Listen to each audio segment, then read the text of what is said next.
petani gitu. Kita tahu Humbang, kawasan Humbang itu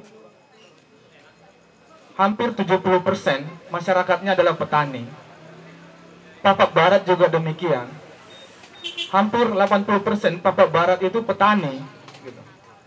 Tapanuli Utara juga demikian. Tapanuli Utara juga, Tapanuli Tengah juga demikian gitu. Nah, pertanyaan, kenapa pemerintah tidak mengoptimalkan lahan petani yang ada saat ini dan mengoptimalkan produksi daripada komoditi-komoditi lokal gitu. Yang kedua, kita tahu program food estate ini akan dikelola beberapa perusahaan besar di wilayah Sumatera Utara. Salah satunya tadi sudah disebutkan Bung Barita, ada Indofood, bahkan ada juga perusahaan yang miliknya elit politik yang berada di istana gitu. Kita sebut aja PT Del dia. Nah, saat ini PT Del itu lagi program food estate sedang berjalan. Dia akan menggunakan lahan seluas 500 hektar untuk program tanaman herbal gitu. Artinya apa? Jadi food estate ini juga sudah dikapling untuk kepentingan korporasi, bukan lagi untuk memajukan petani-petani yang ada di wilayah-wilayah menjadi kawasan food estate. Sementara kalau data yang dalam kurun waktu 20 tahun terakhir tercatat lebih dari 26 juta hektar kawasan hutan dilepaskan untuk kepentingan bisnis. Jadi bisa kawan-kawan bayangkan dalam 20 tahun terakhir kita kehilangan kawasan hutan itu sekitar 20 juta hektar untuk kepentingan bisnis. Ada bisnis di perkebunan, tambang, dan HTI, dan nambah satu lagi nih di food estate. Nah, penerbitan Permen LHK nomor 24 ini sebenarnya kita memandang ini akan membuka ruang penguasaan investasi melalui skema negara dengan korporasi. Artinya ada kerjasama gitu.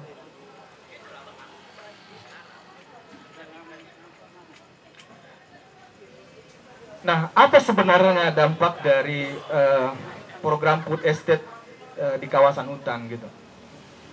Kita tahu tadi dari awal food estate ini akan banyak menghabisi kawasan hutan kita gitu.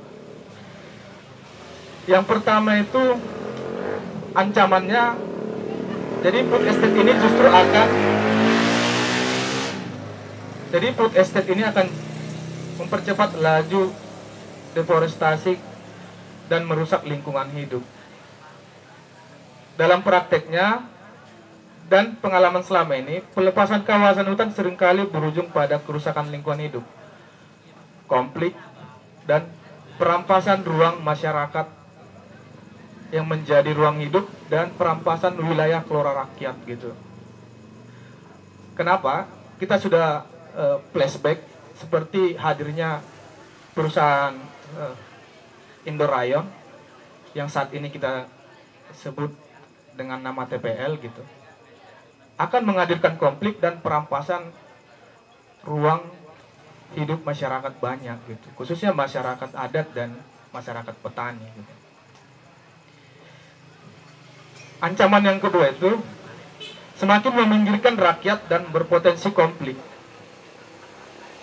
Pendekatan korporasi dalam skala luas, terlebih dalam konteks peraturan Kementerian nomor 24 soal melegalkan pinjam pakai kawasan hutan untuk program food estate. Nah, ini sangat kita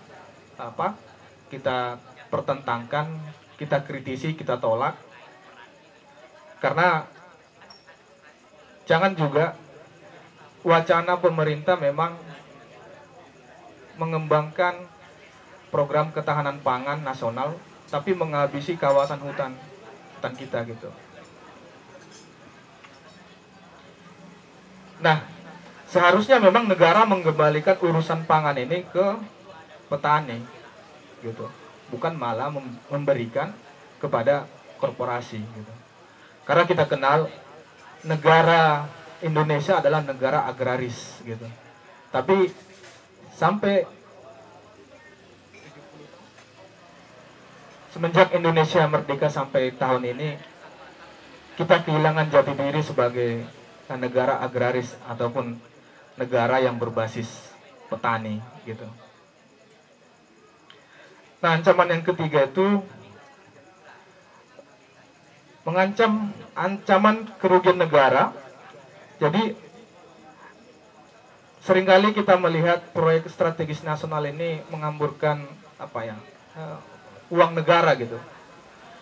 Jadi proyek-proyek food estate saat ini justru menimbulkan banyak kerugian negara karena dia menyedot APBN untuk menjadikan lumbung pangan, bahkan justru sebagian wilayah telah berganti menjadi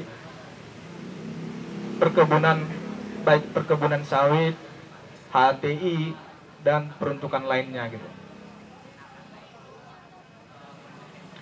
Nah, kita mengkritisi peraturan Kementerian nomor 24 karena ada persoalan di dalamnya. Yang pertama, bahwa peraturan ini memahami bahwa food estate adalah usaha pangan skala luas sehingga pasti memiliki dampak deforestasi yang signifikan. Nah, itu ada di beberapa pasal yang tertuang di Permen LHK 24. Kemudian persoalan sentralisasi pengelolaan pangan tentu akan menyisakan problem distribusi yang akan memperbesar biaya dalam rantai pasok. Harusnya persoalan pangan dikembalikan kepada petani, tidak disentralisasi, dan harus berbasis diversifikasi pangan. Hal tersebut tidak mungkin dilakukan dengan pendekatan skala luas. Dan kemudian pernyataan komitmen izin lingkungan dijadikan dasar untuk mengeluarkan KHKP. Jadi KHKP ini adalah kawasan hutan untuk ketahanan pangan. Jadi inilah nanti izinnya. Izinnya bernama KHKP. Jadi sebelum memang nanti kementerian mengeluarkan KHKP-nya, jadi perusahaan-perusahaan yang akan mengelola food estate ini akan diwajibkan menyusun beberapa KLHS, AMDAL, dan UPL dan UKL-nya, gitu, untuk melihat dampak terhadap lingkungannya. Jadi dengan kawasan hutan untuk ketahanan pangan, menurut Wali sendiri tidak tepat, gitu. Karena seperti yang kita sampaikan tadi, yang menjadi pertanyaan, kenapa program ketahanan pangan justru menjadi satu program yang akan menghancurkan kawasan hutan khususnya di wilayah Sumatera Utara. Itu yang menjadi pertanyaan kita.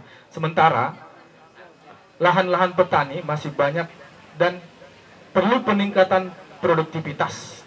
Nah, negara kemana, gitu?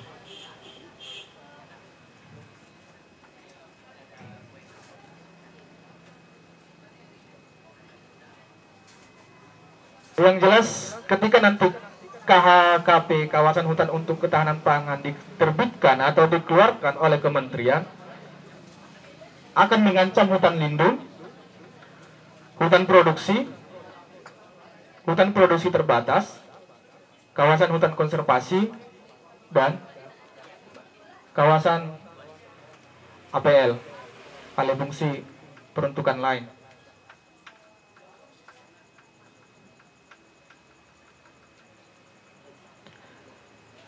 Nah, mungkin itu pemantik moderator dan kawan-kawan. Jadi kalau ada nanti diskusi yang lebih mendalam dan juga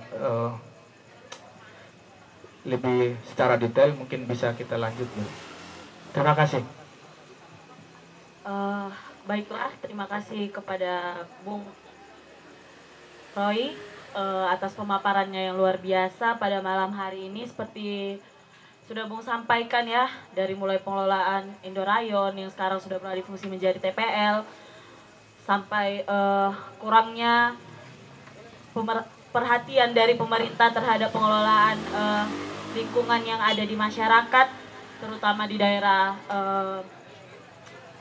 Sumatera Utara. Seperti sudah disampaikan oleh ketiga pemateri, lagi-lagi bahwa food estate memang berbicara tentang mengenai pangan, tapi tidak dimaksudkan untuk menempatkan, kasarnya mungkin bisa dikatakan bahwa tidak dimaksudkan untuk menempatkan petani sebagai produsen pangan yang utama, justru malah seperti sebuah perampasan hak atas tanah yang didasari atas nama ketahanan pangan mungkin ya Bung ya. Baiklah, setelah ketiga pemateri kita memberikan pemaparan, mungkin ada Bung dan mungkin ada kawan-kawan sekalian yang ingin memberikan tanggapan mengenai. Oh Ibu, oh boleh. Teman-teman, sambil ngopi boleh lah ya. Oke. Kita kaji lebih dalam bahwa jenis tanaman kentang, bawang merah, bawang putih itu nggak cocok di sana. Itu paling pertama faktanya. Kenapa? Karena di sana itu adalah tanaman hutan pinus. Jadi itu adalah ketinggiannya itu di atas 1.500 mdpl, di bawah komunitas. Itu pasti tidak cocok. Nah, tadi ada selentingan bahwa baru panen ya, Gus ya. Tadi baru panen. Ketika kami ke sana juga melihat struktur tanahnya saja itu sudah tidak cocok dengan komoditi itu. Pertama adalah timbulnya daun panjang kuning itu. Ketika kita tanya sama petani sana, itu menandakan gagal panen itu. Katakanlah tidak gagal, tapi produksinya tidak mungkin semaksimal di lokasi yang sebenarnya. Padahal di situ adalah rata-rata hutan hijau.